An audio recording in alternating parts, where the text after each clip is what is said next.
Hello friends, let's continue revision of this chapter income from house property. Last lecture में मैंने आपको basics बताया, एक सम भी मैंने एक्सप्लेन किया था. आज हम लोग कंटिन्यू कर रहे हैं. एक दूसरा सम में डिस्कस करता हूं जिसमें वैकेंसी दिया हुआ है. क्वेश्चन नंबर 5 है, from the following information calculate taxable income from house property for the previous year 22-23. House 1 house 2 है हमारे पास. एनुअल रेटेबल वैल्यू है 90,150. एनुअल रेटेबल वैल्यू का मतलब होता है म्युनिसिपल वैल्यू. सेकेंड है फेयर रेंट. थर्ड है rent as per rent control act, हम लोग इसको स्टैंडर्ड रेंट बोलते हैं. रेंट पर एनम है फर्स्ट हाउस में. रेंट पर एनम है मतलब house number 1 late out property. Rent received है सेकेंड हाउस में. सेकेंड हाउस में रेंट रिसीव्ड है मतलब हाउस 2 भी लेट आउट प्रॉपर्टी है. वैकेंसी है 1 मंथ का फर्स्ट हाउस में. तो फर्स्ट हाउस में रेंट पर एनम है, 1 साल का रेंट दिया हुआ है और वैकेंसी दिया हुआ है 1 मंथ का. इसका मतलब फर्स्ट हाउस में एक्चुअल रेंट कितना आएगा? अगर 1 महीने के लिए घर खाली है, इसका मतलब एक्चुअल रेंट आएगा 11 महीने का. और इन लोगों ने 99,000 साल का रेंट दिया हुआ है, तो 1 साल का रेंट तो एक्चुअल रेंट नहीं होगा. एक्चुअल रेंट तो 11 मंथ का ही होगा. तो 11 मंथ का क्रॉस मल्टीप्लिकेशन करके एक्चुअल रेंट फाइंड आउट करना चाहिए. यहाँ पे 1,25,000 है, ये रेंट रिसीव दिया हुआ है दोस्तों, और वैकेंसी है 2 मंथ का. 2 महीने के लिए घर खाली था और यहाँ पे रेंट रिसीव लिखा है, मतलब ये जो भी हमें रेंट मिला, ये रेंट हमें 10 महीने का ही मिला है. ठीक है, क्योंकि 2 मंथ के लिए 2 मंथ के लिए हाउस वॉज वेकेंट. यहाँ पे एक्चुअल रेंट 11 मंथ का फाइंड आउट करना है, और यहाँ पे एक्चुअल रेंट ऑलरेडी 10 मंथ का दिया हुआ है. And since there is vacancy in both the house, house 1 house 2 दोनों लेट आउट प्रॉपर्टी है, वैकेंसी भी है, तो जीएवी कैसे आएगा? जीएवी आएगा by formula actual rent plus vacancy rent, and that has to be compared with actual rent. Actual rent plus vacancy rate compare with expected rent, expected के साथ compare करना पड़ेगा. म्युनिसिपल टैक्स है first house में 10%, second में 8%. Interest on loan taken by mortgaging house 1, house 1 को गिरवी रख के हमने लोन लिया. कौन से घर को गिरवी रखा वो इंपॉर्टेंट नहीं है, पैसा यूज कहाँ पे हुआ वो इंपॉर्टेंट है.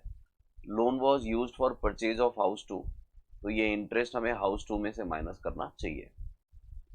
हाउस 2 भी लेट आउट प्रॉपर्टी है दोस्तों. इंटरेस्ट लिखते टाइम हमें देखना चाहिए कि हम लोग इंटरेस्ट कौन से घर में से माइनस कर रहे हैं, लेट आउट प्रॉपर्टी में से या सेल्फ ऑक्यूपाइड प्रॉपर्टी में से. ये लेट आउट प्रॉपर्टी है दोनों, तो आप इसमें बिंदास 40,000 माइनस कर सकते हो. There is no limit. Limit कहाँ पे दिया रहता है? सेल्फ ऑक्यूपाइड प्रॉपर्टी में, और उसमें लिमिट है 2 लाख का या फिर 30,000 का. तो ऐसा तो कुछ इसमें है नहीं, सिंपल क्वेश्चन. तो सॉल्व कर लेते हैं. तो फॉर्मेट में सबसे पहला म्युनिसिपल वैल्यू हम लोग लिखेंगे.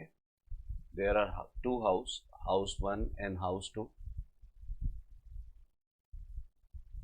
ठीक है, house 1 and house 2. Municipal value is 90,150.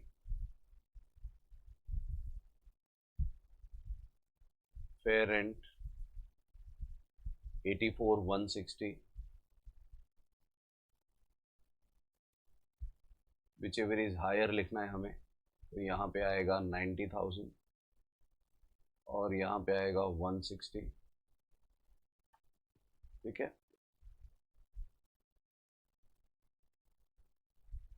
Which ever is high. Compare करना है स्टैंडर्ड रेंट के साथ. स्टैंडर्ड रेंट कितना? 96 एंड 144. 96 144. तो यहाँ पे विच एवर इज लो, और उसको हम लोग एक्सपेक्टेड रेंट बोलते हैं. तो यहाँ पे which ever is low is 90, यहाँ पे which ever is low is 144, और उसको कंपेयर करना है एक्चुअल रेंट के साथ. तो एक्चुअल रेंट कितना? फर्स्ट केस में 99,000 11 मंथ का आएगा. 99,000 into 11 divide by 12, 9750. Second house में एक्चुअल रेंट 1,25,000 है फॉर 10 मंथ। तो जेवी क्या आएगा? Gross annual value. मैंने आपको बताया in case if there is no vacancy, अगर वैकेंसी नहीं है तो जेवी आता है हाई लो हाई। अगर वैकेंसी है तो पहले हाई फिर लो, और यहाँ पे फॉर्मूला यूज होगा। फॉर्मूला क्या था? Actual rent plus vacancy rent. यहाँ पे लिखता हूँ मैं, actual rent plus vacancy rent compare with expected rent. House 1 में एक्चुअल रेंट है 11 मंथ का, 1 महीने का वैकेंसी है। 11 मंथ का रेंट हाउस 1 में 90,750 आया, और वैकेंसी रेंट 8,250 आएगा। ठीक है, 99,000 into 1 divide by 12, 8,250 expected rent है दोस्तों हाउस 1 में 90,000। तो यहाँ पे लेफ्ट साइड इज ग्रेटर, इसलिए आंसर आएगा एक्चुअल रेंट 90,750।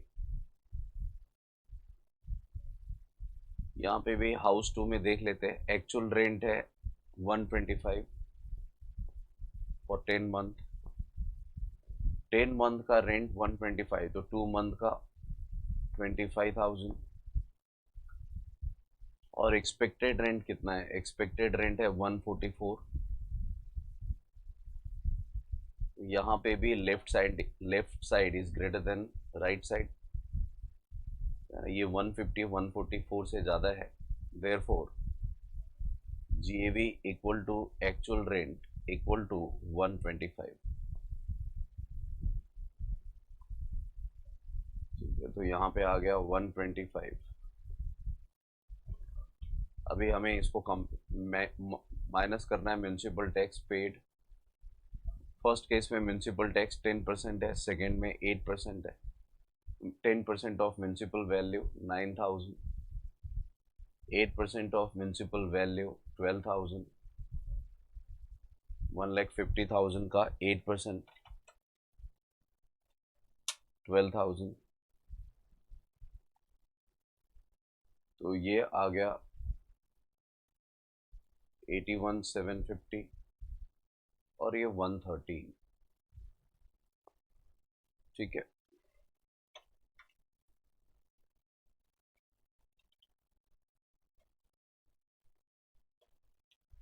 $81,750, इसको हम लोग एनएवी बोलते हैं। फिर हम लोग क्लेम करते हैं डिडक्शन अंडर सेक्शन 16। पहला स्टैंडर्ड डिडक्शन है which is 30% of NAV.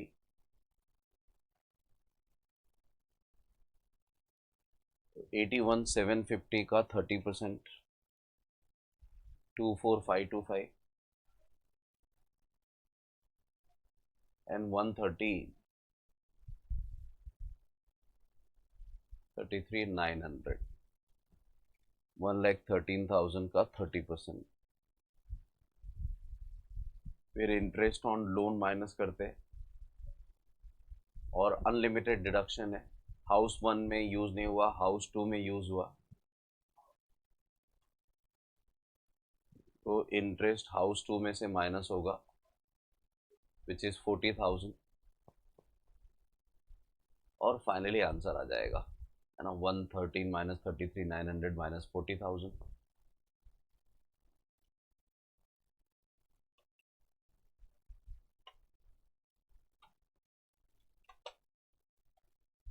$39,100 and 81,750 minus 30%, 57,225, और ये दोनों इनकम हाउस प्रॉपर्टी का इनकम 96,325, ये taxable income from house property है। तो आई होप आपको ये पॉइंट समझा। हम लोग आगे कंसेप्ट देखते हैं हाउस प्रॉपर्टी में।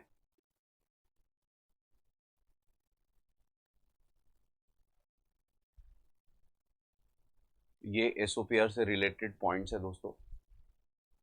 एसओपीआर से रिलेटेड पॉइंट भी हम लोग जरा देख लेते हैं क्वेश्चन में।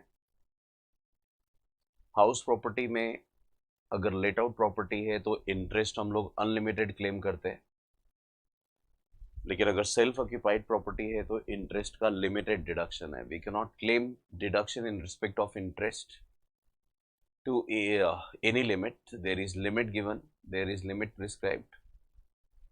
और गवर्नमेंट बोलता है कि भाई अगर आपको इंटरेस्ट लिखना है एसओपीआर में से तो देखना पड़ेगा। स्पेशल केस है तो मैक्सिमम 2 लाख तक लिख सकते हैं फॉर 2 एसओपीआर, और नॉर्मल केस है तो मैक्सिमम 30,000 तक लिख सकते हैं। ठीक है, नॉर्मल केस है तो मैक्सिमम 30 तक लिख सकते हैं। स्पेशल केस में 3 कंडीशंस दिए हुए। House property must be purchased और कंस्ट्रक्टेड ऑन और आफ्टर 1 अप्रैल 99। 1 अप्रैल 99 के बाद घर या तो खरीदना है या तो बनाना है हमें। And loan must be taken on और आफ्टर 1 अप्रैल 99। लोन भी हमें 1 अप्रैल 99 के बाद ही लेना चाहिए। Purchase or construction must be completed within 5 years from the end of previous year in which loan was taken. Purchase या construction 5 साल के अंदर complete होना चाहिए from the end of the previous year in which loan was taken. अगर ये 3 condition satisfy हुआ है एसओपीआर में तो एसओपीआर में हम लोग मैक्सिमम 2 लाख तक क्लेम कर सकते हैं। Otherwise we can claim only to the extent of 30,000। मैंने यहाँ पे एग्जाम्पल लिखा है। समझो 31 मार्च 99 को आपने लोन लिया तो ये 1 अप्रैल 99 से पहले का है। और फॉर परचेज लिया, परचेज आपने 10 अप्रैल 99 को किया, मतलब परचेज आपका आफ्टर 99 है। परचेज में तो प्रॉब्लम नहीं है, लोन का डेट 1 अप्रैल 99 से पहले का है तो ये नहीं चलेगा, इसलिए मैक्सिमम आप एसओपीआर में 30,000 लिख सकते हो। 1 अप्रैल 2004 को लोन लिया for construction and construction got completed on 31 मार्च 10। देखो 1 अप्रैल 4 है, हमें 5 साल के अंदर कंस्ट्रक्शन कंप्लीट करना है with in 5 year from the end of previous year in which loan was taken. Loan मैंने लिया था 4 में तो इसका एंड होता है 5 है ना, तो 31 मार्च 5 से काउंट करना है 5 साल। तो पहला साल होता है 6, दूसरा 7, तीसरा 8, चौथा 9 और पांचवा 10। तो हमें 31 मार्च 10 तक कंस्ट्रक्शन कंप्लीट करना है। हमने किया भी है कंस्ट्रक्शन कंप्लीट, तो इसलिए मैक्सिमम 2 लाख तक मैं इंटरेस्ट क्लेम कर सकता हूं इन रिस्पेक्ट ऑफ एसओपीआर। 10 अप्रैल 2004 को लोन लिया कंस्ट्रक्शन के लिए और कंस्ट्रक्शन 1 अप्रैल 2010 को कंप्लीट हुआ। 1 अप्रैल 10 का मतलब एक दिन हमने डिले कर दिया, 5 साल 1 दिन हो गया, इसलिए मैक्सिमम हम लोग 30,000 ही लिख सकते हैं। 15 अप्रैल 22 को लोन लिया इस साल रिपेयर्स के लिए, और ये घर हमने 2004 में ही परचेज या कंस्ट्रक्शन करके रखा हुआ है। देखो फिर ये डेट हमारे लिए इंपॉर्टेंट नहीं है क्योंकि ये घर पुराना है, लोन हमने तो अब भी लिया और रिपेयर्स के लिए लिया। तो रिपेयर्स के लिए अगर आपने लोन इस साल ले लिया तो इस साल आप डिडक्शन मैक्सिमम कितना क्लेम कर सकते हो, 30,000। 30,000 से ज्यादा नहीं। 1 अप्रैल 2022 में हमने लोन लिया, क्वेश्चन में बताया नहीं पर्पस, क्वेश्चन में बताया नहीं परचेज या कंस्ट्रक्शन कब का है, तो मैंने मैक्सिमम 2 लाख लिखा है on the assumption that the loan must have been taken for the purpose of purchase और construction. And since the loan has been taken during this year 22-23, purchase और construction have also been completed during this year 22-23.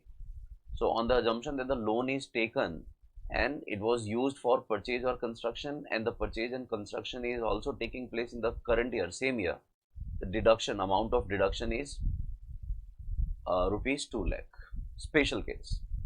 अब यहाँ पे एक point और note करने जैसा है। गवर्नमेंट बोलता है भाई 2 घर होगा तो दोनों घर का डिडक्शन आपको मैक्सिमम कितना मिलेगा, मैक्सिमम 30,000 तक मिलेगा अगर नॉर्मल केस है। स्पेशल केस है तो 2 लाख। तो समझो मेरे पास 2 एसओपीआर है। पहले वाले केस में पहले वाले घर का स्पेशल केस है, मतलब लोन 99 के बाद लिया, परचेज या कंस्ट्रक्शन 99 के बाद हुआ, और दूसरे घर में भी सेम कंडीशन है, तो दोनों घर के लिए स्पेशल केस है। तो दोनों का मैक्सिमम डिडक्शन आप 2 लाख तक ले सकते हो, not more than 2 lakhs. House 1 का स्पेशल केस है, हाउस 2 का नॉर्मल केस है। तो यहाँ पे स्पेशल केस है तो ये 2 लाख, ये नॉर्मल केस है तो 30, लेकिन अपने को दोनों नहीं मिलेगा, 2 लाख भी और 30 लाख भी। तो ऐसे केस में हम लोग स्पेशल डिडक्शन का डिडक्शन ले लेंगे 2 लाख का। ठीक है, मतलब स्पेशल केस के वजह से आपको सेकेंड हाउस में भी 2 लाख का बेनिफिट मिल जाएगा। तो स्पेशल केस में यहाँ पे हाउस 1 में 2 लाख क्लेम करने वाले हैं, हाउस 2 में खाली 30, लेकिन हाउस 1 का अमाउंट 2 लाख एप्लीकेबल हो जाएगा, जिसके वजह से ये नॉर्मल केस वाला भी स्पेशल केस में कन्वर्ट हो गया, क्योंकि दोनों का कंबाइंड डिडक्शन हम लोग 2 लाख ले सकते हैं। तो आपको समझा होगा ये पॉइंट। नॉर्मल केस है हाउस 1 में, यहाँ पे भी नॉर्मल केस है हाउस 2 में, दोनों नॉर्मल केस है, तो दोनों का 30-30 अलग सेपरेट 60 नहीं मिलेगा, दोनों का कंबाइंड आपको 30 ही मिलेगा। तो आई होप आपको ये एसओपीआर वाला समझा, तो उसका जरा एग्जांपल देख लो।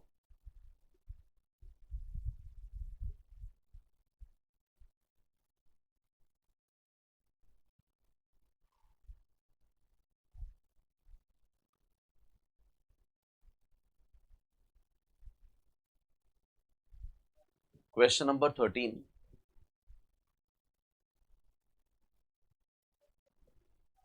Mr. Vishal provides you the following information for the previous year 22-23, house 1 house 2 दो घर दिए हुए हैं। म्यूनसिपल वैल्यू है फर्स्ट हाउस का, सेकेंड हाउस का, फेयर रेंट है दोनों घर का, स्टैंडर्ड रेंट है दोनों घर का। अब ये स्टैंडर्ड इंफॉर्मेशन है। आगे रेंट पर एनम हाउस 1 में लिखा है, हाउस 2 में साइलेंट है। इसका मतलब हाउस 1 में रेंट है, मतलब हाउस 1 एसओपीआर है, सेल्फ ऑक्यूप सॉरी, हाउस 1 में रेंट है मतलब एलओपी है। हाउस 2 में रेंट नहीं है मतलब एसओपीआर है, self occupied property for residence. यहाँ पे अनरियलाइज रेंट दिया हुआ है हाउस 1 में। देखो मैंने आपको बताया एक्चुअल रेंट पर एनम दिया होगा, अनरियलाइज रेंट दिया होगा, तो एक्चुअल रेंट कैसे आएगा? Actual rent equal to rent per annum minus unrealised rent. तो 336 है minus 36, therefore actual rent is 3 lakh. Second house में ऐसा कुछ दिया नहीं है ना, ना तो रेंट पर एनम है ना तो अनरियलाइज रेंट है। मैंने बताया आपको एसओपीआर है ये, तो वहां पे एक्चुअल रेंट फाइंड आउट करना ही नहीं है। म्यूनसिपल टैक्स दिया हुआ है 10%, म्यूनसिपल वैल्यू पे निकालते हैं दोस्तों, 3 लाख का 10% 30,000, तो ये 30,000 आ गया। और यहाँ पे म्यूनसिपल टैक्स हम लोग लिखेंगे ही नहीं, एसओपीआर में हम लोग सिर्फ स्टैंडर्ड डिडक्शन और इंटरेस्ट माइनस कर, स्टैंडर्ड डिडक्शन तो नहीं आएगा, सिर्फ इंटरेस्ट हम लोग माइनस करते हैं एसओपीआर में। ठीक है, यहाँ पे म्यूनसिपल टैक्स में लिखा है 30,000 का 75% पेड बाय ओनर, तो ये आएगा, एंड 25% पेड बाय टेनेंट, ये नहीं आएगा। एनुअल चार्ज दिया हुआ है दोनों घर का, एनुअल चार्ज इग्नोर करो। Annual charge house property related expense है, but since deduction is not allowed it is to be ignored. और इंटरेस्ट ऑन लोन है, इंटरेस्ट ऑन लोन दोनों में आएगा। पहले वाले में एलओपी है तो फुल 40,000 लिख सकते हैं, सेकेंड में 42,000 है तो we can not claim full deduction. अभी ये एसओपीआर है दोस्तों, लोन मैंने लिया हुआ है लेकिन कौन से काम के लिए कुछ बताया नहीं, और ये भी नहीं बताया कि लोन हमने कब लिया था। तो हम लोग इसको नॉर्मल केस समझेंगे, और नॉर्मल केस समझ के हम लोग मैक्सिमम 30 क्लेम करेंगे, क्योंकि इंफॉर्मेशन क्वेश्चन में दिया नहीं है। ठीक है,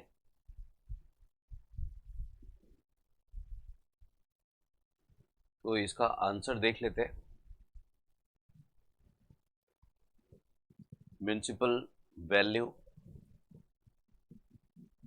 house 1 house 2 3 lakh and 4 lakh. देखो हाउस 1 एलओपी है, हाउस 2 एसओपीआर, तो एसओपीआर में आपको कुछ लिखना नहीं है सिर्फ डिडक्शन के अलावा। ठीक है, fair rent 3,25,000 and 4,50,000 dash, whichever is high आ गया 3,25,000, और यहाँ पे डैश। स्टैंडर्ड रेंट है 3,10,000 एंड 4,60,000, यहाँ पे डैश। फिर एक्सपेक्टेड रेंट आएगा which ever is low 3,10,000 and dash. Actual rent आएगा दोस्तों, एक्चुअल रेंट पहले घर में 3 लाख, है ना, क्योंकि अनरियलाइज रेंट था, यहाँ पे डैश। जीएवी आ गया,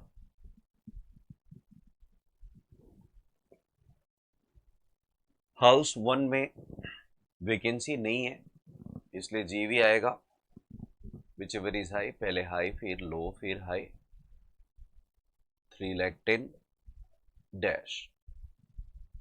फिर आएगा municipal tax paid. Municipal tax first house में 75% हमने ओनर ने पे किया है, 30,000 का 75%, 22,500, यहाँ पे डैश।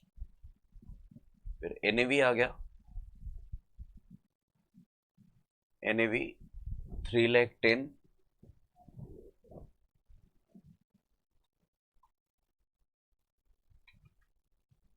3,10,000 minus 22,500, 287,500।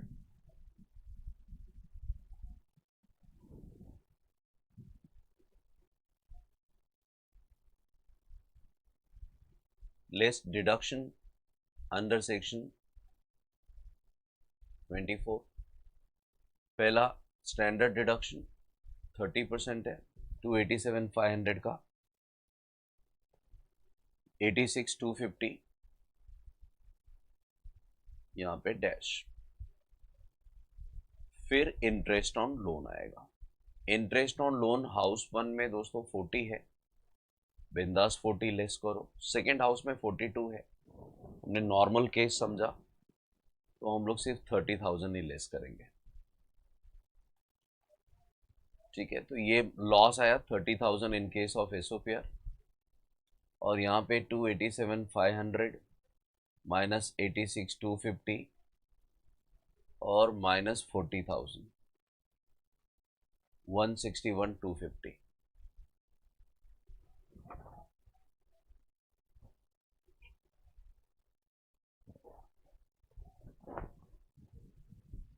तो taxable income from house property आ गया 131,250। This is how we write the answers. तो आपको ये पॉइंट समझा। आगे बढ़ते हैं।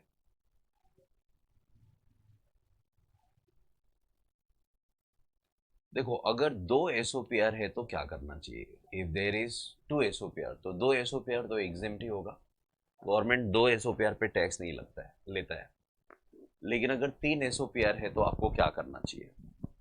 तो तीन एसओपीआर में हम लोग दो एग्जेम्प्ट करेंगे और एक पे टैक्स पे करेंगे। ये डिसीजंस कैसे लेते हैं तो जरा देख लेते हैं।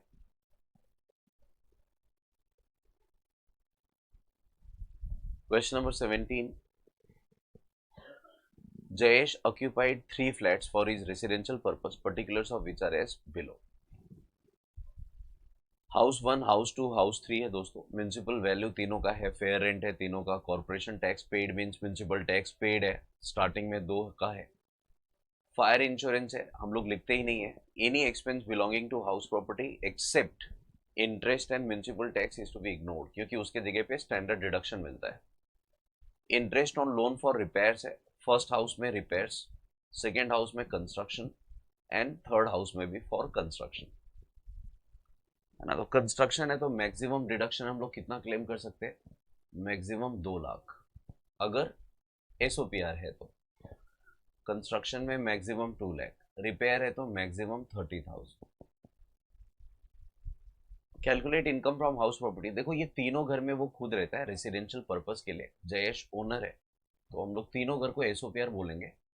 लेकिन गवर्नमेंट ने बोला है कि भाई 2 एसओपीआर एग्जेम्प्ट होता है, 2 के अलावा अगर आपके पास एक्स्ट्रा एसओपीआर है तो आप उस पर टैक्स पे कर दो डीएलओपी बोल के। तो ये डिसीजन हमें कैसे लेना चाहिए। तो हम लोग ऐसे केस में अगर समझो 3 घर है तो आपको 9 कॉलम्स का फॉर्मेट बनाना पड़ेगा।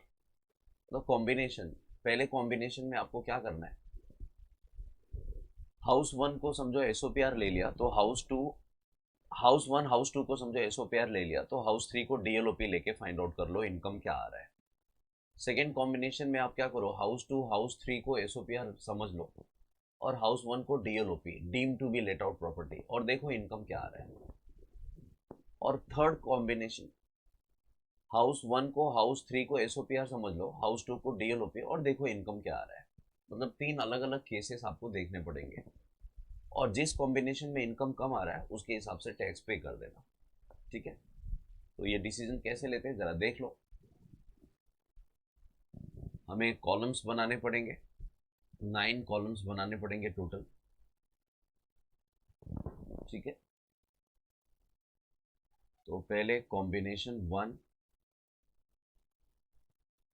हाउस 1 को मैं एसओपीआर ले लेता हूँ, हाउस 2 को भी एसओपीआर, और हाउस 3 को मैं डीएलओपी ले ले रहा हूँ।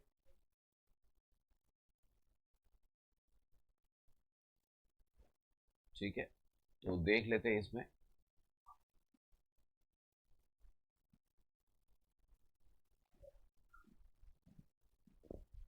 Municipal value, fair rent which ever is high,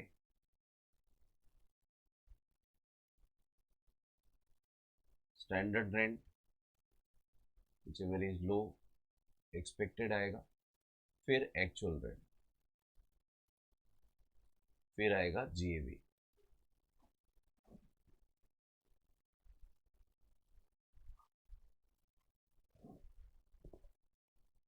फिर लेस म्युनिसिपल टैक्स पेड, फिर एनएवी, फिर लेस डिडक्शन अंडर सेक्शन 24। पहला स्टैंडर्ड डिडक्शन और दूसरा इंटरेस्ट ऑन लोन।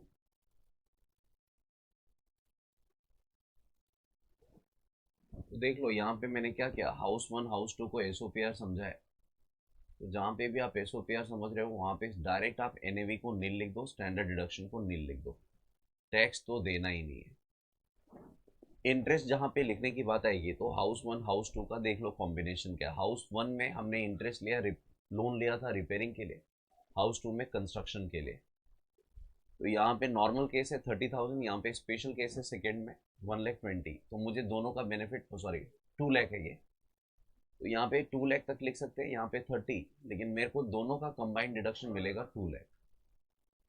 तो यहाँ पे 180 में लिख लूंगा सेकेंड हाउस में, तो यहाँ पे मैं खाली फर्स्ट हाउस में 20,000 ही लिख सकता हूँ, ज़्यादा से ज़्यादा 2 लाख। यहाँ पे 20 लिख रहा हूँ, और यहाँ पे कितना लिख रहा हूँ 180।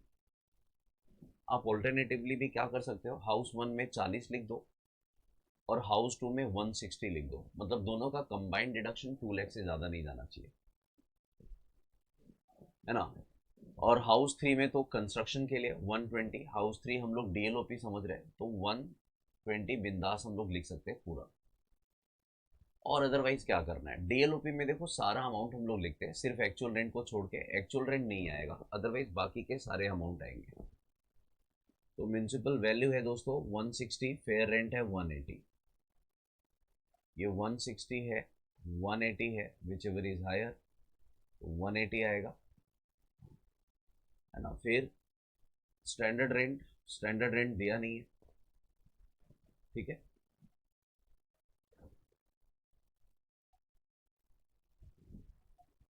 180 आ गया एक्सपेक्टेड, एक्चुअल रेंट आएगा दोस्तों 180, सॉरी जीएवी आएगा 180 क्योंकि एक्चुअल रेंट तो है नहीं, हाई लो हाई करना है यहाँ पे। म्यूनसिपल टैक्स पेड कितना है, municipal tax paid, corporation tax paid है, थर्ड हाउस में कुछ भी नहीं है, फर्स्ट सेकंड में 8 और 20, फर्स्ट सेकंड को एसओपीआर समझा है, थर्ड में तो है ही नहीं, ये 180 आ गया, इसका 30% 54,000। और फाइनल आंसर आपको देखना है, तो यहाँ पे 20,000 का लॉस आया, यहाँ पे 1,80,000 का लॉस आया, और थर्ड में कितना, तो थर्ड में 180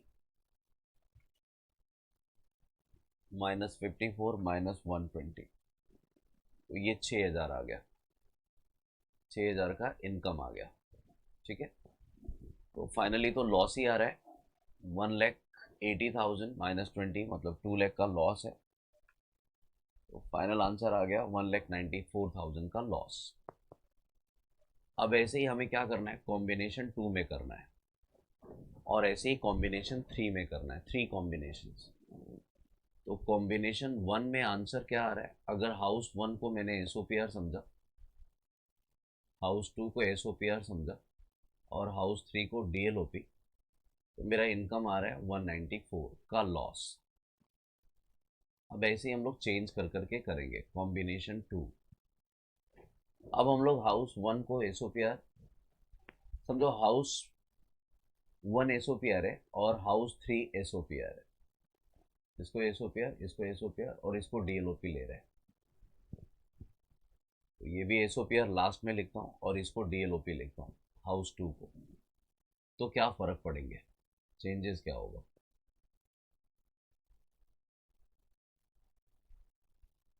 तो जरा देख लेते हैं।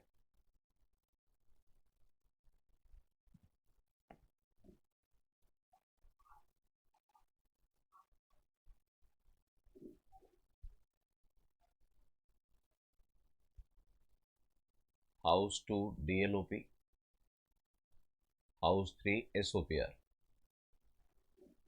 तो देखो डीएलओपी में तो सारा अमाउंट आएगा, सिर्फ एक्चुअल रेंट नहीं आता है। तो यहाँ पे म्यूनसिपल वैल्यू, हाउस 2 का म्यूनसिपल वैल्यू कितना, 4 लाख 3 लाख 80। तो ये 4 लाख है, ये 3 लाख 80 है, whichever is higher 4 lakh आएगा।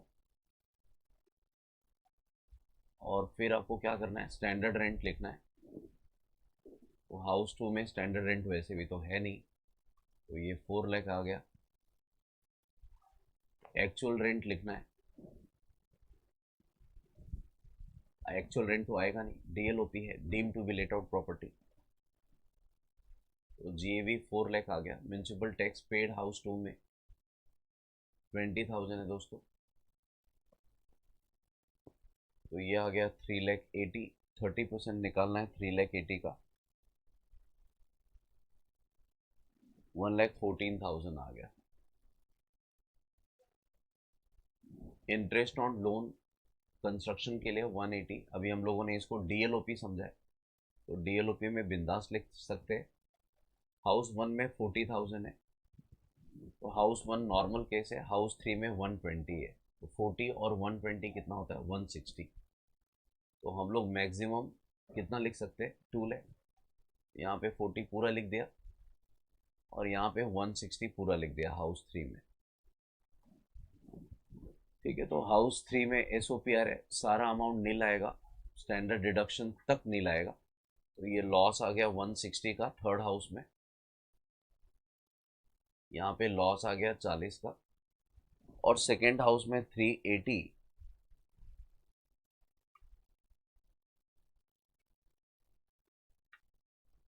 86,000 आ गया। ठीक है, तीनों का कंबाइंड 160 लॉस,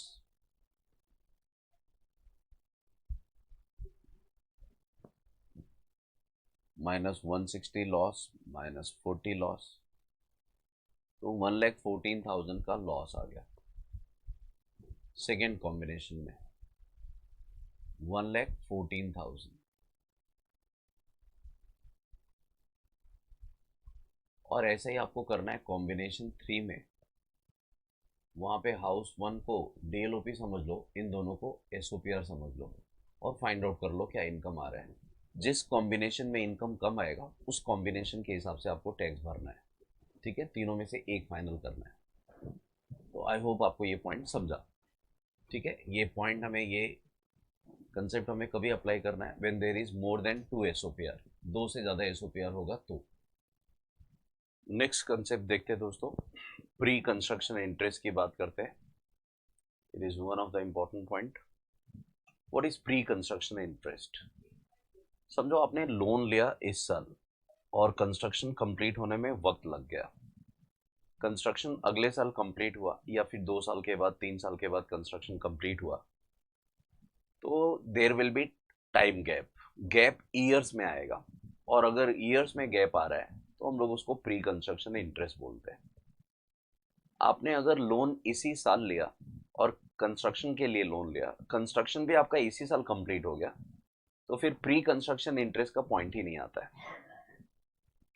ठीक है, प्री कंस्ट्रक्शन का point will arise only when the loan taken year and construction of completion, है ना, the year in which completion of construction is taking place are different. Loan ले लिया इस साल, कंस्ट्रक्शन कंप्लीट हुआ अगले साल, तो प्री कंस्ट्रक्शन का पॉइंट आएगा। अब ये पॉइंट हम लोग यहाँ पे सीख क्यों रहे हैं, इसका इम्प्लीकेशन क्या है जरा देख लो। देखो इंटरेस्ट का डिडक्शन हमें ड्यू बेसिस में मिलता है, और ड्यू बेसिस बोलता है जिस साल का इंटरेस्ट है आप डिडक्शन उसी साल में क्लेम करो। ठीक है, मतलब अगर समझो 22-23 का इंटरेस्ट है तो डिडक्शन 22-23 में ही मिलेगा, पे हो गया तो भी, आउटस्टैंडिंग है तो भी। एक ये कंसेप्ट दिमाग में रखना। और एक दूसरा क्या है, देखो हाउस प्रॉपर्टी का फॉर्मेट हम लोग कब बनाएंगे, जब घर होगा, when there is house property. अगर हाउस प्रॉपर्टी है तो आपको फॉर्मेट बनाना है, और फॉर्मेट अगर आपने बनाया तो इंटरेस्ट का डिडक्शन ड्यू बेसिस पे लिखना है। अब इसके वजह से एक प्रॉब्लम होता है। क्या प्रॉब्लम होता है, मैं एक एग्जांपल लेके बताता हूं। तो समझो ये एग्जांपल है,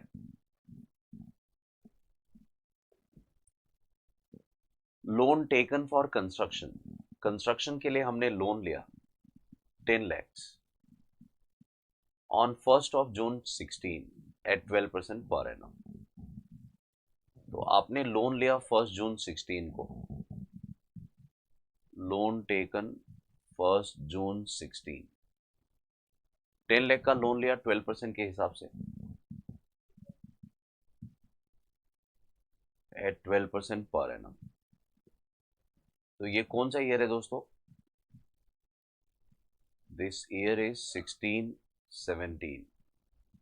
अब हम लोग 16-17 से हर साल इंटरेस्ट भरेंगे, बैंक को इंटरेस्ट देना होगा, और ये इंटरेस्ट हम लोग कब तक देते रहेंगे, जब तक लोन का पूरा रीपेमेंट ना हो जाए।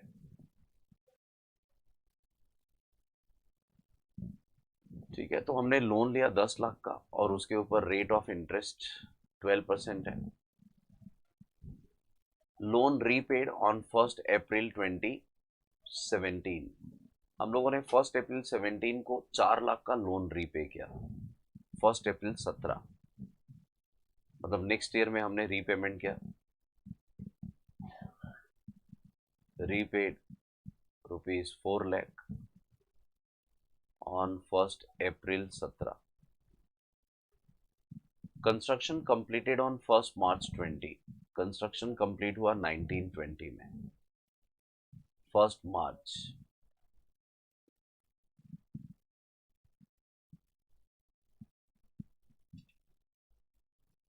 Construction completed 1 March 2020। Compute the interest on loan deduction. तो ये example, with the help of example ये कंसेप्ट मैं आपको समझा रहा हूँ, प्री कंस्ट्रक्शन इंटरेस्ट।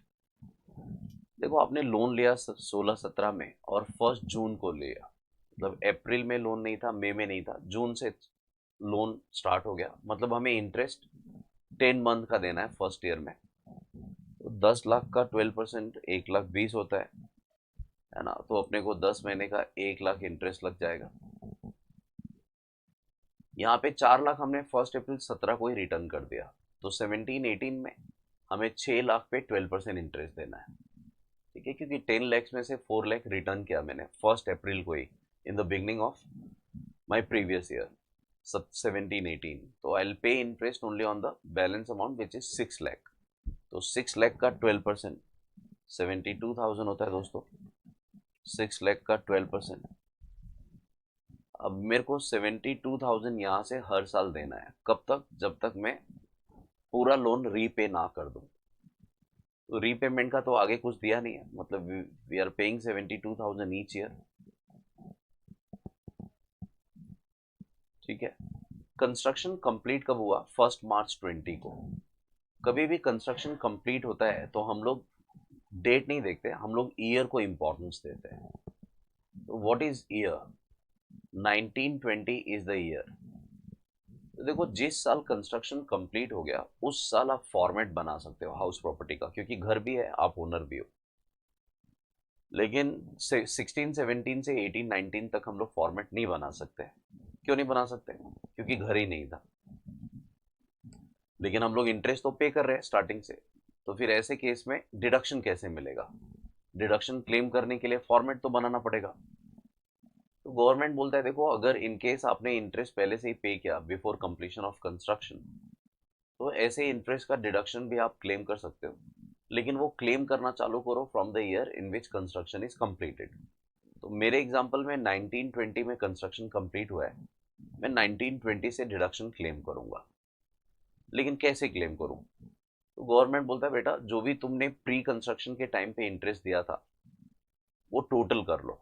तो हम लोगों ने 3 साल प्री कंस्ट्रक्शन का है, 1 लाख प्लस 72,000 प्लस 72,000, तो ये 2,44,000 हो गया दोस्तों फॉर 3 ईयर, वो जो प्री कंस्ट्रक्शन ईयर के इंटरेस्ट है।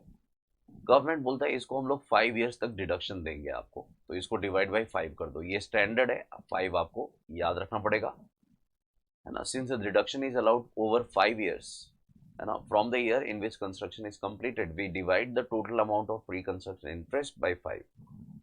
तो 244 डिवाइड बाई 5 कितना होता है? 48,800। तो ये आपको 5 साल तक डिडक्शन मिलेगा। अब ये कैसे क्लेम करूं? तो देखो पहला फॉर्मेट जब ये आपने बनाया 2019-20 में जब घर आ गया था, तभी आपको क्या करना है ना, तभी आपको 72 का तो डिडक्शन मिलेगा ही, साथ में ये 48,800 का भी डिडक्शन मिल जाएगा, और ये डिडक्शन आपको 5 साल तक मिलेगा। तो ये दूसरा साल है, ये तीसरा साल है, ये चौथा साल है, और इसके बाद 1 साल और डिडक्शन मिलेगा आपको 23-24 में।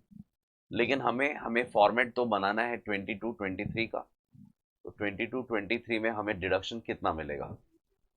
तो 72,000 प्लस 48,800, डिडक्शन हमें मिलेगा 1,20,800, 1,20,800।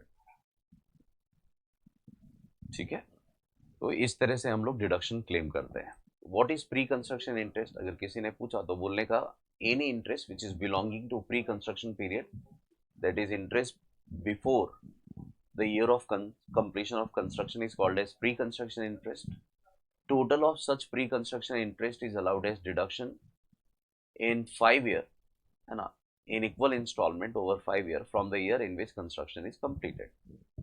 अगर समझो ये घर आपका SOPR है, सेल्फ ऑक्यूपाइड प्रॉपर्टी है, तो आप ये 1,20,800 को आप कंपेयर करोगे मैक्सिमम के साथ। अगर स्पेशल केस है तो मैक्सिमम 2 लाख आएगा, नॉर्मल केस है तो मैक्सिमम 30,000 है। तो ये स्पेशल है या नॉर्मल? तो देखो दोस्तों स्पेशल केस में हमने सीखा था कि लोन होना चाहिए 1499 के बाद, तो ये देखो 2016 का लोन है, और कंस्ट्रक्शन भी कंप्लीट होना चाहिए 99 के बाद। कंस्ट्रक्शन कंप्लीट हुआ 2020 में, मतलब my both the condition satisfies and therefore मैं इसको डिडक्शन क्लेम करूंगा मैक्सिमम कितने के साथ? मैक्सिमम क्लेम करूंगा मैं 2 लाख के साथ, विच एवर इज लेस, मतलब मैं 1,20,800 माइनस करूंगा। तो आई होप आपको ये पॉइंट समझा। ठीक है, this concept is called as pre construction interest, pre construction interest. तो इसका कंसेप्ट मैंने लिखा है, आप देख लेना, पॉइंट भी मैंने समझा दिया। Partly late out and partly self occupied property, एक ही घर है, आप ओनर भी उसमें रहता है और टेनेंट भी रहता है, तो क्या करना चाहिए? तो देखो देखो partly let out partly self occupied दो तरीके से हो सकता है, एक बेस्ड ऑन एरिया और एक बेस्ड ऑन टाइम हो सकता है। मतलब एरिया का मतलब क्या, आपने एक घर था उसका पार्टीशन किया, 50% पोर्शन में आप खुद रहते हो, 50% पोर्शन आपने लेट आउट किया हुआ है, तो एक ये प्रोबेबिलिटी है। दूसरा पॉसिबिलिटी क्या है कि आप उस घर में 6 महीने के लिए थे और बाकी के 6 महीने के लिए आपने लेट आउट किया, हम लोग उसको बेस्ड ऑन टाइम बोलते हैं। अगर बेस्ड ऑन एरिया है दोस्तों, तो हम लोग उसको दो अलग अलग घर समझते हैं, है ना। जितना लेट आउट पोर्शन क्या है उसको आप टैक्सेबल बोल के उस पर टैक्स पे करो, और जो भी पोर्शन SOPR है उसका आप फुल एग्जेम्पशन ले सकते हो। और एग्जेम्पशन लेने का मतलब SOPR पे मैं टैक्स दूंगा नहीं और इंटरेस्ट का डिडक्शन क्लेम करूंगा। अब ये ऐसा कंसेप्ट क्यों है? गवर्नमेंट बोलता है कि भाई बेटा अगर आपको SOPR का बेनिफिट लेना है तो घर 12 महीने के लिए सेल्फ ऑक्यूपाइड होना चाहिए। तो यहाँ पे मैंने क्या किया, based on area, half portion में मैं खुद था 12 महीने के लिए, हाफ पोर्शन लेट आउट किया था 12 महीने के लिए, इसलिए यहाँ पे SOPR का बेनिफिट मिल जाएगा। तो SOPR में क्या फायदा है, आपको टैक्स तो देना नहीं है, इंटरेस्ट लिखना है। और एलओपी में आपको टैक्स देना है। तो अगर इनकम मेरे को हाफ पोर्शन से आ रहा है तो मैं हाफ पोर्शन पे ही टैक्स पे करूंगा। ठीक है, मतलब partly let out partly self occupied based on area होगा, तो दो डिफरेंट घर समझने का और दोनों का कैलकुलेशन सेपरेट करने का। बेस्ड ऑन एरिया में मैंने लिखा है, if a portion of a house property is let out and balance portion is self occupied, then the house property is to be treated as having double status, LOP and SOP R both. In such cases prepare two columns, LOP and SOPR का दो column बनाना पड़ेगा। Divide all the values except actual rent, सारे value divide करो actual rent को छोड़ के। Sir actual rent को डिवाइड क्यों ना करूं, क्योंकि actual rent let out portion से ही आ रहा है, जितना पोर्शन आपने लेट आउट किया था वहां से ही एक्चुअल रेंट आ रहा है, इसलिए एक्चुअल रेंट को डिवाइड मत करो, अदरवाइज बाकी का सब डिवाइड कर दो। Municipal value, fair rent, standard rent, municipal tax सब डिवाइड करो। एलओपी में प्रोपोर्शनेट अमाउंट लिख दो और एसओपीआर में निल लिखो, क्योंकि एसओपीआर पे टैक्स देना नहीं है। एक्चुअल रेंट को डिवाइड मत करो, एक्चुअल रेंट जो भी है फुल अमाउंट लिख दो एलओपी में, एसओपीआर में तो एक्चुअल रेंट आएगा नहीं। और इंटरेस्ट ऑन लोन को डिवाइड कर दो, एलओपी में प्रोपोर्शनेट अमाउंट लिख दो, मतलब समझो जैसे 50-50% था और आपने उस घर पे लोन लिया हुआ है और आप इंटरेस्ट दे रहे हो 1 लाख, तो 50,000 इधर लिख दो, 50,000 इधर लिखो। एसओपीआर में 50,000 को कंपेयर करो, जो भी प्रोपोर्शनेट इंटरेस्ट आएगा उसको कंपेयर करो आइदर विद 30 और विद 2 लाख। 30,000 नॉर्मल केस है, 2 लाख स्पेशल केस है, ये डिपेंड करता है क्वेश्चन के इंफॉर्मेशन पे, उसके हिसाब से आप प्रोपोर्शनेट अमाउंट को कंपेयर करो मैक्सिमम लिमिट 30 या 2 लाख के साथ।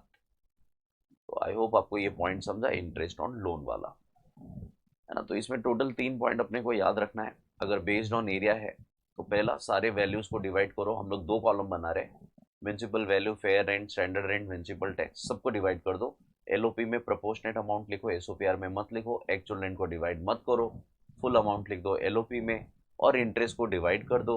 एलओपी में प्रोपोर्शनेट अमाउंट लिख देना, एसओपीआर में प्रोपोर्शनेट को कंपेयर कर लेना 30,000 या फिर 2 लाख के साथ। ठीक है, नेक्स्ट पॉइंट मैंने लिखा है बेस्ड ऑन टाइम। अगर एक ही घर था, ओनर 6 महीने के लिए, टेनेंट 6 महीने के लिए, तो गवर्नमेंट बोलता है एसओपीआर का बेनिफिट नहीं मिलेगा, क्योंकि इस घर को आप सेल्फ ऑक्यूपेंसी के लिए 12 महीने के लिए नहीं रखा था।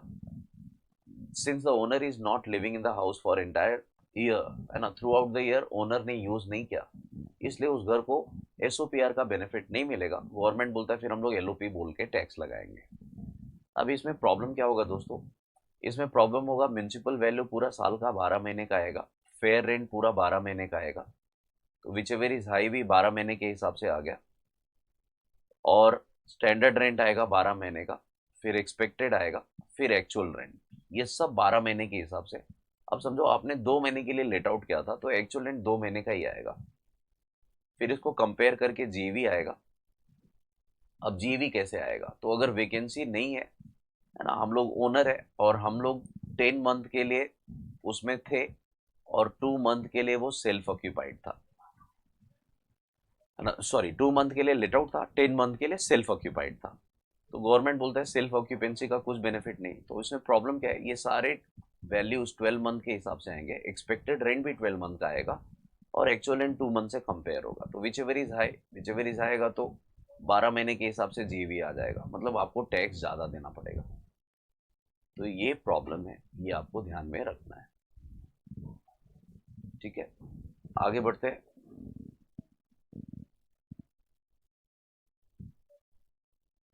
बेस्ड ऑन टाइम का theory, if a house property is let out for certain months and self occupied for remaining months in a year, then the house property is to be treated as let out property only.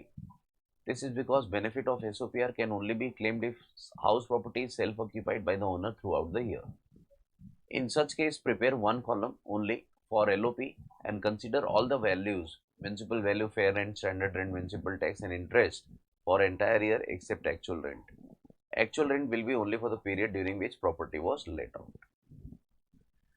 ठीक है, तो ये हो गया partly let out partly self occupied का point, है ना, और ये थोड़ा एग्जाम के हिसाब से इंपॉर्टेंट भी है। ठीक है, फिर मैंने यहाँ पे लिखा है को ओनरशिप का कंसेप्ट, सेक्शन 26।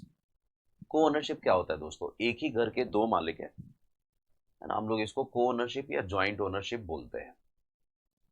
को ओनरशिप ज्वाइंट ओनरशिप में क्या होता है, तो देखो घर एक है, उसके मालिक दो है, दो हो सकते हैं, तीन हो सकते हैं, चार हो सकते हैं, मतलब मोर देन टू ओनर है, एटलीस्ट टू या मोर देन टू है। तो हमें करना क्या है? तो देखो आपको कुछ स्पेशल नहीं करना है यहाँ पे। को ओनरशिप वाले सम्स में आपको फॉर्मेट एज यूजुअली बनाना है। सिर्फ जो फाइनल अमाउंट आता है taxable income from house property, उसको डिवाइड करना है among the owners in their ratio. Ratio नहीं दिया है तो इक्वली बांट देना। वही मैंने लिखा है, in such case prepare statement from income from house property as usual. Taxable income from house property will be divided between each co owner in their ratio. Interest on loan deduction in case of SOPR. SOPR में interest का deduction कैसे मिलेगा? तो ये maximum 2 lakh होगा या फिर maximum 30,000 for each co owner. तो ये 2 लाख का जो बेनिफिट दिया हुआ है, यही पॉइंट बहुत इंपॉर्टेंट है दोस्तों। इंटरेस्ट ऑन लोन का डिडक्शन अगर एसओपीआर है तो मैक्सिमम 2 लाख है और मैक्सिमम 30 है फॉर ईच को ओनर। मतलब अगर दो ओनर होंगे तो मैक्सिमम 4 लाख मिलेगा स्पेशल केस में, नॉर्मल केस में मैक्सिमम 60,000 मिलेगा। अगर तीन ओनर है तो स्पेशल केस में 6 लाख और नॉर्मल केस में 90,000 का डिडक्शन मिलेगा। तो ये पॉइंट आपको ध्यान में रखना है। Each co owner can claim maximum 2 एसओपीआर। अगर समझो दो जॉइंट ओनर है तो 4 एसओपीआर क्लेम कर सकते हैं, क्योंकि एक के लिए दो एग्जेम्प्ट है। Therefore if there are 2 co owner then 4 house property can be claimed as SOPR. Similarly अगर तीन ओनर होंगे तो एक ओनर के लिए दो, तो तीन ओनर के लिए 6 घर एसओपीआर हो जाएगा। For deciding co ownership number of houses are not important. घर कितना है वो इम्पोर्टेंट नहीं। देखो घर एक हो सकता है या घर एक से ज्यादा हो सकता है। क्लेम करने वाले लोग कितने हैं वो आपको देखना है। क्लेम करने वाले कम से कम दो या फिर उससे ज्यादा होना चाहिए, तो हम लोग इसको को ओनरशिप बोलते हैं, है ना। तो एक एग्जांपल देख लेते हैं को ओनरशिप के ऊपर।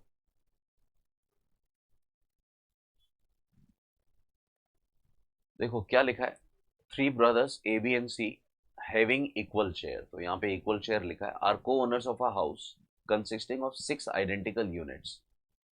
एक घर में 6 रूम है। आइडेंटिकल यूनिट्स मतलब उनके साइज सेम है, ठीक है। 1 2 3 4 5 6। The property was constructed on May 98। मतलब ये पुराने जमाने का घर है, 1499 से पहले का। तो अगर एसओपीआर होगा तो मैक्सिमम 30,000 लिखूंगा, but since there are 3 owners तो मैं 90,000 लिखूंगा। Each of them occupies 1 unit for their residence. एक ओनर एक रूम में रहता है। इसका मतलब फर्स्ट में ये, सेकेंड में बी और थर्ड में सी रहता है। मतलब मैं ऐसा बोल सकता हूँ कि 50% सेल्फ ऑक्यूपाइड है, एसओपीआर है। घर तो एक ही है, उसमें 6 सेम साइज के रूम है। फर्स्ट 3 रूम में ओनर रहता है, ठीक है। आगे क्या लिखा है, and the other 3 units let out at the rent of 5,000 per month per unit. बाकी का 3 यूनिट लेट आउट किया हुआ है, तो बाकी का 50% एलओपी। मतलब इस क्वेश्चन में इन लोगों ने partly let out partly self occupied based on area का भी पॉइंट दिया हुआ है। अभी हम 2 कॉलम बनाएंगे, 50% एसओपीआर के लिए, 50% एलओपी के लिए। आगे लिखा हुआ है 5,000 पर मंथ रेंट है, याद रखना पर यूनिट का। तो 3 यूनिट आपने लेट आउट किया हुआ है, तो 15,000 एक महीने का रेंट होगा, एक साल का 1,80,000 हो जाएगा 3 रूम्स के लिए। The municipal value of the house is 4 lakh. अभी देखो हम लोग फॉर्मेट बनाने वाले, कॉलम बनाने वाले, एसओपीआर का अलग, एलओपी का अलग। एसओपीआर में म्यूनसिपल वैल्यू में नील लिखूंगा और म्यूनसिपल वैल्यू 2 लाख लिखूंगा एलओपी में। म्यूनसिपल टैक्स 10% है म्यूनसिपल वैल्यू का, फेयर रेंट 6 लाख है, तो हम लोग एलओपी में 3 लाख लिखेंगे। Interest on loan for construction है दोस्तों, ये घर 98 का है, तो इंटरेस्ट में मैक्सिमम कितना लिखूंगा। अभी सिंस देयर आर 3 ओनर्स तो मैं मैक्सिमम 90 से कंपेयर करूंगा, तो 2 लाख और 90 विच एवर इज लेस, ठीक है। तो मैं 90,000 लिखूंगा। लेकिन ये 2 लाख पूरे घर पे है, तो एसओपीआर में खाली 1 लाख आएगा और यहाँ पे 1 लाख आएगा। एलओपी में तो 1 लाख बिंदास आप लिख सकते हो, यहाँ पे 1 लाख के जगह पे आपको 90,000 ही लिखना है। One of the let out unit remain vacant for 3 month. एक यूनिट 3 महीने के लिए खाली था, है ना। तो मतलब एक्चुअल रेंट अपने को पूरा 12 महीने के हिसाब से 180 नहीं मिलेगा। अब एक रूम 3 महीने के लिए खाली था, मतलब 5,000 का रेंट है फॉर 3 मंथ, तो 15,000 का रेंट का लॉस हो गया। तो 180 में से 15,000 माइनस कर दो, 165 एक्चुअल रेंट आएगा, 165। ठीक है, तो ये आंसर जरा देख लेते हैं, यहाँ पे मैं लिख के बता देता हूँ।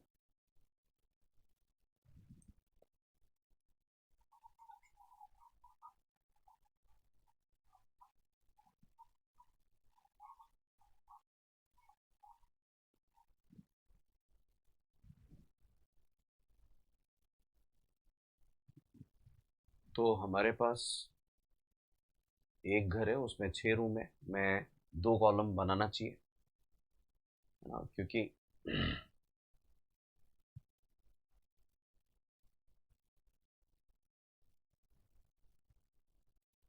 50% लेट आउट है और 50% सेल्फ ऑक्यूपाइड है। ठीक है, तो 50% एसओपीआर और 50% एलओपी। पहला म्यूनिसिपल वैल्यू, दूसरा फेयर रेंट, फिर विच एवर इज हाई, फिर इसको कंपेयर करना है स्टैंडर्ड रेंट के साथ, विच एवर इज लो उसको हम लोग एक्सपेक्टेड रेंट लिखेंगे, उसको कंपेयर करना है एक्चुअल रेंट के साथ, तो आएगा जीएवी। लेस लिखना है म्यूनिसिपल टैक्स पेड, तो आएगा एनएवी, नेट एनुअल वैल्यू। फिर लिखना है लेस डिडक्शन, पहला लिखना है स्टैंडर्ड डिडक्शन और दूसरा लिखना है इंटरेस्ट। एसओपीआर में दोस्तों सब नील है, नील होता है, टैक्स तो हमें देना नहीं है अप टू स्टैंडर्ड डिडक्शन। अब यहाँ पे देखो म्यूनिसिपल वैल्यू वॉज 4 लाख, तो मैं म्यूनिसिपल वैल्यू लिखूंगा कितना, 2 लाख। फेयर रेंट 6 लाख था, तो 3 लाख लिखूंगा, तो which ever is high 3 lakh. Standard rent नहीं दिया हुआ है, तो एक्सपेक्टेड आ गया 3 लाख। एक्चुअल रेंट कितना आएगा, देखो इन लोगों ने बोला था 5,000 पर मंथ पर यूनिट है, इंटू 3 यूनिट इंटू 12 मंथ, ये 1,80,000 एक्चुअल रेंट होता है, लेकिन क्वेश्चन में लिखा था वैकेंसी है, तो वैकेंसी रेंट माइनस हो जाएगा 5,000 per month per unit into 1 unit into 3 month, तो 15,000 का रेंट आपका डूब गया, 165,000 होगा। ठीक है, 165 इज एक्चुअल रेंट। जीएवी कैसे आएगा, तो to find out GAV, GAV find out करने के लिए actual rent plus vacancy rent compare with expected. Actual 165 है, वैकेंसी है 15,000 और एक्सपेक्टेड रेंट फॉर्मेट में देखो 3 लाख दिया हुआ है, कंपेयर करने पे ये 15, ये 180 आता है, 3 लाख ज़्यादा है, देयरफॉर जीएवी क्या आएगा, expected rent which is 3 lakh. तो ये आ गया GAV 3 lakh. Municipal tax paid लिखना है दोस्तों, municipal tax paid 10% of municipal value, municipal value 2 lakh है, तो 10% होगा 20,000, तो 2,80,000 एनएवी 30%, 2,80,000 का 30%, 84,000। इंटरेस्ट लिखना है हमें, इंटरेस्ट कितना बोला है, इंटरेस्ट बोलता है 2 लाख फॉर कंस्ट्रक्शन, तो इंटरेस्ट ऑन लोन डिडक्शन ये भी मैंने बताया आपको 2 लाख है। एसओपीआर में 50% 1 लाख प्रोपोर्शनेट अमाउंट, एलओपी में भी 1 लाख प्रोपोर्शनेट अमाउंट। एसओपीआर में मैक्सिमम 30,000 से कंपेयर करना है, क्योंकि ये नॉर्मल केस है, स्पेशल केस नहीं है। और 3 को ओनर्स, 3 ओनर है, 3 ओनर के हिसाब से 90 विच वेरीज लेस आएगा, और यहाँ पे 1 लाख, तो एसओपीआर में आपको 90,000 लिखना है और यहाँ पे 1 लाख लिखना है। तो ये -90 आ गया। 2,80,000 -84 -1,00,000, तो 96,000 आ गया। ठीक है, मतलब 6,000 का इनकम फ्रॉम हाउस प्रॉपर्टी। तो इस तरह से हम लोग आंसर लिखते हैं सेल्फ ऑक्यूपाइड, है ना। पार्टली सेल्फ ऑक्यूपाइड है, पार्टली लेट आउट है, और उसमें भी क्या था, को ओनरशिप था। तो आई होप आपको ये पॉइंट समझा अच्छे से। ये इसका आंसर।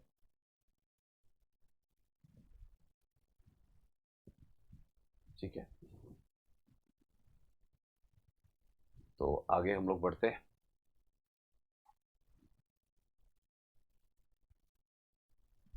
नेक्स्ट कंसेप्ट है दोस्तों रिकवरी ऑफ अनरियलाइज्ड रेंट। बहुत अच्छा कंसेप्ट है ये भी। मैंने यहाँ पे एग्जांपल लिखा है। 1819 में समझो रेंट था 1,00,000 और आपको सिर्फ रेंट पर एनम था 1,00,000। यहाँ पे उल्टा हो गया है। रेंट पर एनम था 1,20,000 और रेंट रिसीव्ड हुआ सिर्फ 1,00,000। इसका मतलब 20,000 का लॉस हो गया, है ना। 1,20,000 में से सिर्फ 1,00,000 ही हमें मिला, मतलब 20,000 का अनरियलाइज रेंट, बैड डेट्स हो गया। और इनकम टैक्स वालों ने इसको अलाउ नहीं किया। इनकम टैक्स वाले बोलते हैं कि बैड डेट्स आपके ओनर के मिस्टेक के वजह से, उसके नेग्लिजेंस के वजह से हुआ। इसका मतलब मुझे 20 पे टैक्स देना पड़ा। इसका मतलब मैंने एक्चुअल रेंट उस टाइम कितना लिखा, पूरा 1,20,000 लिखा। लॉस हुआ था, गवर्नमेंट ने लॉस को अलाउ नहीं किया। करंट ईयर में रिकवरी हो रहा है। करंट ईयर अपना प्रीवियस ईयर समझो 22-23 इधर लिखा हुआ है। 22-23 में 20,000 का रिकवरी हो गया, पूरा 20,000 मिल गया। तो अभी मैं टैक्स दूं क्या? Answer is no. हमने ऑलरेडी टैक्स दिया था उस टाइम। कैसे पता चला? क्योंकि वो बैड डेट्स तभी अलाउ नहीं हुआ था। तो unrealise rent not allowed in past minus करना है 20, डिफरेंस पे टैक्स देना है। तो डिफरेंस तो नील आएगा, कुछ टैक्स नहीं लगेगा। एग्जाम्पल नंबर 2, 1920 में अनरियलाइज रेंट है 20, अलाउ हो गया 12, नॉट अलाउड हो गया 8। इनकम टैक्स वालों ने 12,000 माफ किया, 12,000 पे हमने टैक्स नहीं भरा, लेकिन 8,000 पे टैक्स भरना पड़ा। पार्टली अलाउड है, पार्टली नॉट अलाउड है। तो समझो करंट ईयर में अगर आपको 20,000 मिला तो आप टैक्स किस पे दोगे? तो हम लोग टैक्स देंगे कौन से अमाउंट पे जिसमें हम लोगों ने टैक्स पहले नहीं दिया, तो 12,000 पे टैक्सेबल हो जाएगा। वही मैंने लिखा है। अपना करंट प्रीवियस ईयर है 22-23, रिकवरी हुआ 20 का, unrealise rent not allowed in past है 8। तो 8 मैंने माइनस कर दिया, उसके ऊपर मैंने ऑलरेडी टैक्स दिया है, तो अभी मैं 12 पे टैक्स दूंगा। ठीक है। Standard deduction 30%। कभी भी टैक्सेबल अमाउंट आएगा तो 30% माइनस करके जो डिफरेंस बचेगा उस पर ही टैक्स देने का। तो आपको याद रखना है कि आपने ऑलरेडी टैक्स किस पे दिया है, जो अमाउंट नॉट अलाउड था उस पे दिया है, तो नॉट अलाउड माइनस कर दो और डिफरेंस पे टैक्स पे कर दो। थर्ड एग्जांपल लिखा है 20,000 का लॉस हुआ, 12 अलाउड था, 8 नॉट अलाउड, मतलब मैंने 8 पे टैक्स ऑलरेडी दिया हुआ है। अगर करंट ईयर में 8,000 तक मिला तो मैं टैक्स नहीं दूंगा, 8,000 से ज्यादा मिला तो टैक्स दूंगा। रिकवरी हुआ सिर्फ 6,000 का, मतलब कमी रिकवरी हुआ, मैंने ऑलरेडी 8 पे टैक्स दिया है, तो करंट ईयर में टैक्सेबल अमाउंट नील आएगा। ठीक है, मतलब ये आंसर पॉजिटिव आना चाहिए। अगर टैक्स पे करना है तो if the answer is already negative तो आप क्लेम मत करो डिडक्शन। नेक्स्ट पॉइंट मैंने लिखा है रिकवरी ऑफ अनरियलाइज रेंट। पहले का डूबा हुआ पैसा अब भी मिला। अच्छा, यहाँ पे अनरियलाइज रेंट रिकवरी में कुछ पॉइंट्स आपको याद रखने हैं दोस्तों। क्या पॉइंट याद रखना है कि ये टैक्सेबल होगा रिसीट बेसिस पे in the year of recovery subject to following deductions. पहला आपको माइनस करना है unrealised rent not allowed in past. जो भी अमाउंट नॉट अलाउड था पहले वो माइनस कर देना है, और स्टैंडर्ड डिडक्शन आपको 30% माइनस करना है।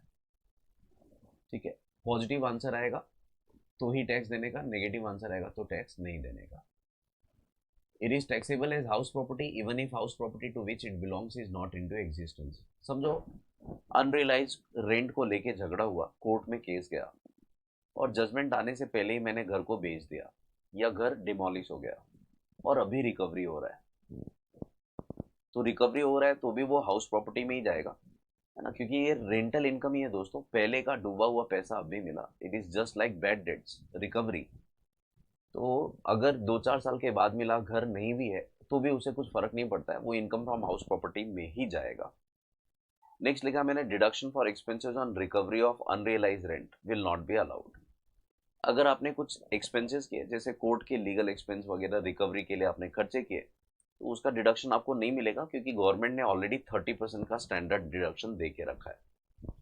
तो आई होप आपको ये पॉइंट समझा। नेक्स्ट पॉइंट मैंने लिखा है arrears of rent. What is arrears of rent? Arrears of rent का मतलब होता है डिस्प्यूटेड अमाउंट ऑफ रेंट। आपको एक्स्ट्रा रेंट चाहिए, टेनेंट देने को राजी नहीं है, आपने उसके खिलाफ कोर्ट में केस किया, केस अगर आप जीत गए पैसे आपको मिल सकता है, हार गए तो पैसे नहीं मिलेंगे। अगर पैसे मिल गए तो आप टैक्स दे दो 30% का स्टैंडर्ड डिडक्शन क्लेम करके। ठीक है, तो arrears of rent is also taxable on receipt basis subject to standard deduction 30%। यहाँ पे स्ट्रेट अवे 30% माइनस करके टैक्स दे देना। And it is taxable as house property even if the house property to which it belongs is not into existence or is sold। उस घर को अगर आपने बेच दिया, अगर वो घर आपके पास नहीं है, तो भी वो इनकम फ्रॉम हाउस प्रॉपर्टी में ही टैक्सेबल होगा। ठीक है, deduction for expenses on recovery of arrears of rent isn't allowed.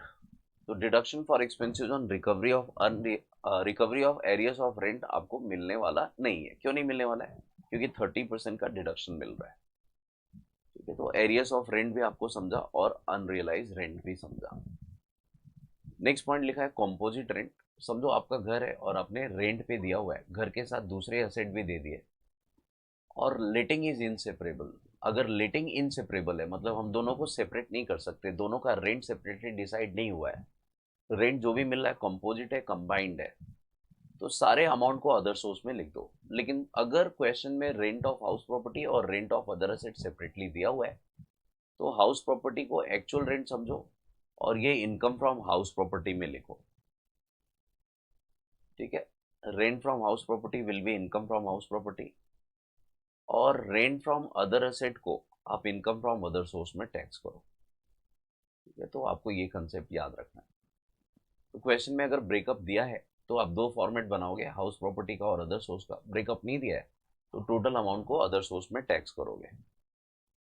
Next point है दोस्तों, क्वेश्चन में अगर समझो म्युनिसिपल वैल्यू, फेयर रेंट और स्टैंडर्ड रेंट नहीं दिया, स्टार्टिंग के 3 पॉइंट, और house property late out property है, तो आप आंसर डायरेक्ट स्टार्ट करोगे जीएवी से, और जीएवी में डायरेक्ट एक्चुअल रेंट लिखोगे। मतलब ऊपर का municipal value, fair rent, municipal value, fair rent, फिर विच एवर इज हाई लिखते हैं, फिर हम लोग उसको कंपेयर करते हैं स्टैंडर्ड से, फिर आता है एक्सपेक्टेड, फिर एक्चुअल रेंट आता है, और फिर जीएवी आता है। तो मेरा एक्चुअल रेंट ही जीएवी बनेगा, उसके ऊपर का कोई भी डेटा नहीं है। तो आप फॉर्मेट भी फिर जीएवी से ही चालू करो, है ना। जीएवी में क्या लिखो? एक्चुअल रेंट का अमाउंट लिख दो। लेकिन अगर घर सेल्फ ऑक्यूपाइड प्रॉपर्टी है, तो फॉर्मेट बनाते टाइम आपको एनएवी से फॉर्मेट बनाना चाहिए। एनएवी नील लिखना चाहिए, डिडक्शन लिखना चाहिए, स्टैंडर्ड डिडक्शन भी नील आएगा, और इंटरेस्ट लिखना चाहिए। That's it. तो ये आपको याद रखना है इन case of composite rent. Next concept हमने ओनरशिप के बारे में लिखा है। ओनरशिप के ऊपर थियरी टाइप का क्वेश्चन आता है, और ये कंसेप्ट आपको याद रखना चाहिए।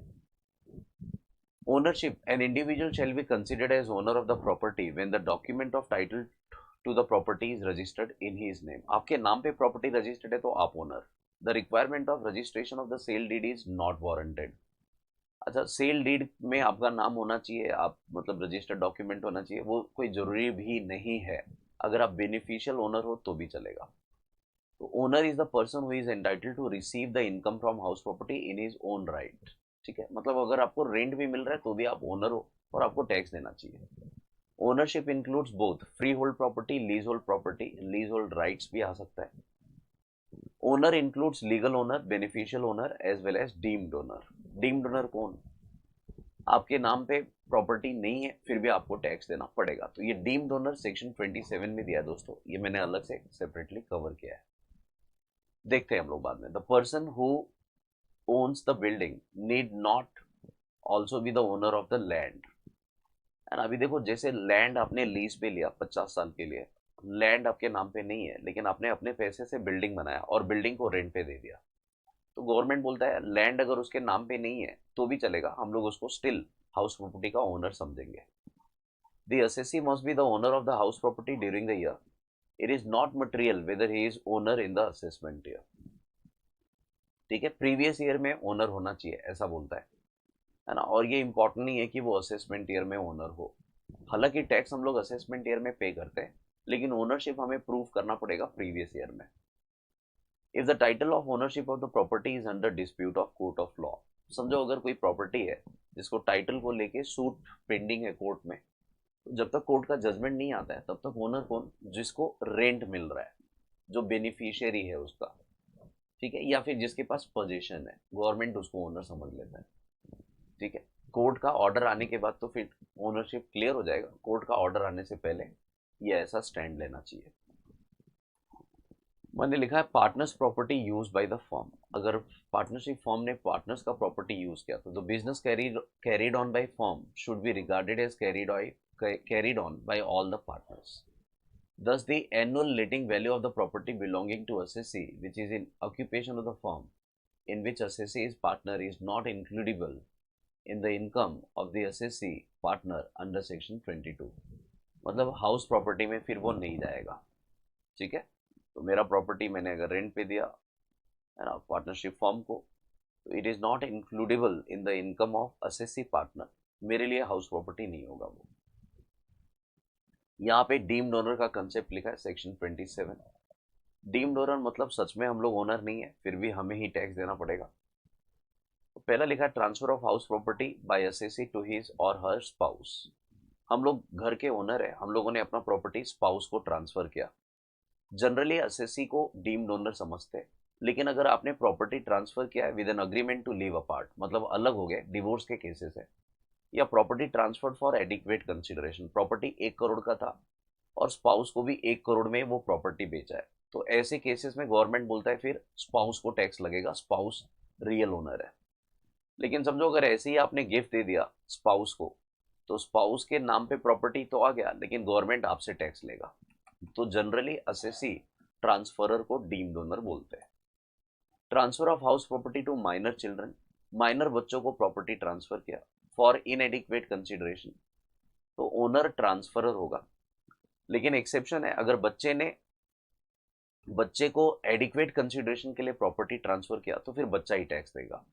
या फिर transfer of property to minor married daughter, है ना, माइनर मैरिड डॉटर को प्रॉपर्टी ट्रांसफर किया तो फिर गवर्नमेंट बोलता है माइनर मैरिड डॉटर ओनर हो जाएगी, हम उससे टैक्स लेंगे.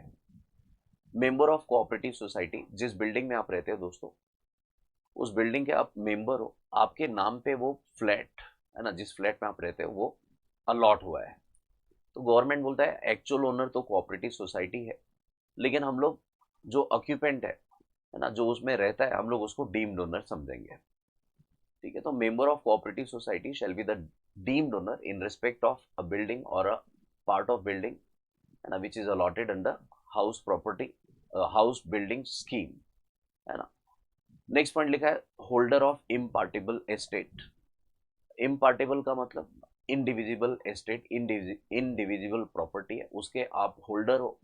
शैल be the deemed owner of all properties comprised in the estate. The impartable estate, as the word itself suggests, is a property which is not legally divisible. तो जिसके नाम पे इम्पार्टेबल estate रहेगा वो क्या होगा? Deemed owner. तो समझो एचयूएफ का प्रॉपर्टी है, तो जब तक पार्टीशन नहीं होगा तब तक HUF shell be the deemed owner. या समझो आप एचयूएफ के मेंबर हो और आपने अपने खुद के पैसे से प्रॉपर्टी खरीदा, तो वो आपका इम्पार्टेबल एस्टेट है, आप उसके डीम्ड ओनर हो, है ना. एचयूएफ को उस पर टैक्स नहीं लगेगा.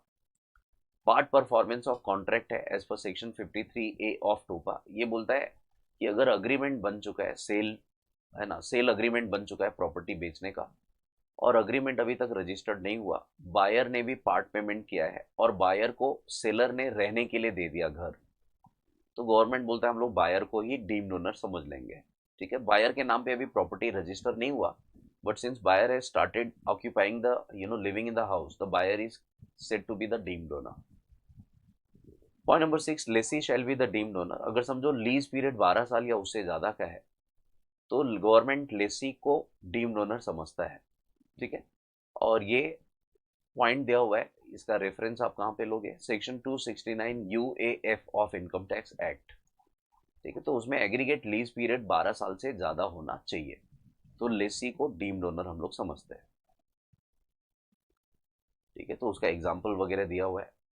X has let out a property to Y on a lease of 9 years.